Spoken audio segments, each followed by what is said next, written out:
គូស្រុកភូមិខ្ញុំបងប្អូនដាក់ភ្លើងនេះឲ្យភ្លើងនេះភ្លើងដេញមូសកុំឲ្យវាសូវមានមូសអញ្ចឹងណាហើយមានមុខមានអីត្រឹមត្រូវចងឲ្យមកស្អាតដាក់ភ្លើងទៅអត់សូវមានមូសនេះបើកចោលមកយប់វឹសព្រឹកហ្មងដេកអស់ឲ្យគោឲ្យមានទ្រុងក្នុងមួយទៀតដាក់ច្បើង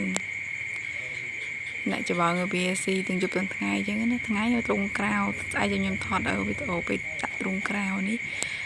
អត់សូវមានពេលថតបងប្អូននេះទ្រុងក្នុងបងប្អូនចានេះមុងបងចាយើងដេកជុំវិញអញ្ចឹងទៅអស់ច្រើនដែរបងប្អូនជុំវិញហ្នឹង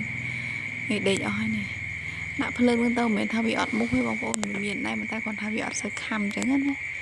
វាស្រុកភូមិខ្ញុំខាងតកែវនេះខាងស្រុកកោះណែតនេះគឺសឹងគ្រប់ផ្ទះហើយបងប្អូនក៏ដាក់ភ្លើងនឹងដូចគ្នា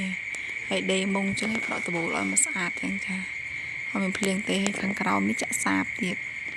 ហើយតែខ្ញុំខូចសាបអស់តែគេផ្សេងចាក់សាបស្អាតបងប្អូនខាងខ្ញុំចាំគោរបៀបខ្ញុំគោខាងខ្ញុំចឹងបងប្អូនចុះខាងបងប្អូនមិនដែរចា